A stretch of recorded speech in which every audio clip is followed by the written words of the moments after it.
Jake Doyle, Neil Patrick Harris, recounts to his young cell phone-obsessed daughter, Annie, how, as a child in the late 1980s, he got his first Nintendo Entertainment System. The movie is told in flashbacks as Jake recalls the memory of that Christmas season when all he wanted was the game console.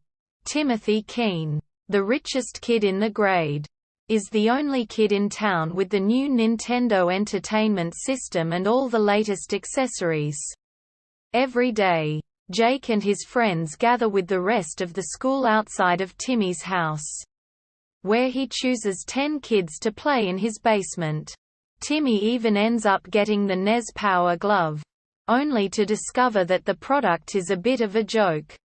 Tired of pandering to Timmy for access to the coveted Nintendo, Jake dreams of getting his own system for Christmas and approaches his distracted mum and forever dying dad about getting one for the holidays, only to be shut down on the basis that video games are bad for your brain, and he should play outside more.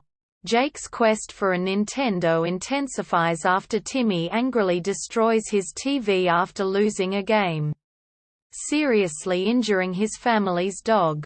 Hearing the first prize of a Scout fundraiser for selling the most Christmas wreaths will be a Nintendo, Jake and his friends compete to sell the most wreaths and win the system.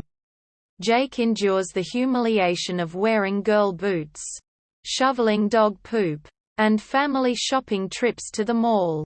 His sister has her own desired toy, a Cabbage Patch Kids doll, and Jake agrees to drop hints on her behalf, and even accompany his father to a back alley deal to buy one of the sold-out dolls, in exchange for tips on selling wreaths in the old folks' home.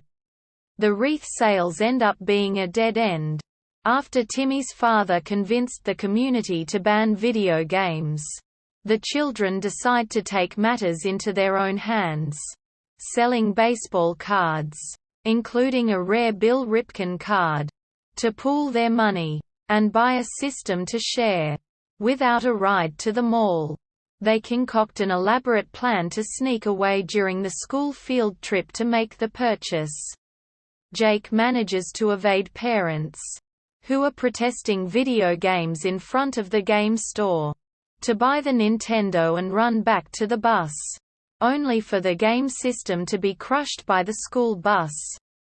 A kind adult who sends Jake back to his field trip advises him to focus less on the presents and more on the season of giving.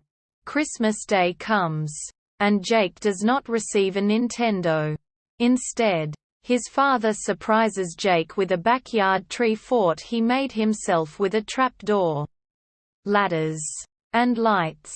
Jake never got a Nintendo for Christmas, but the tree fort and his father's love for him was the better gift.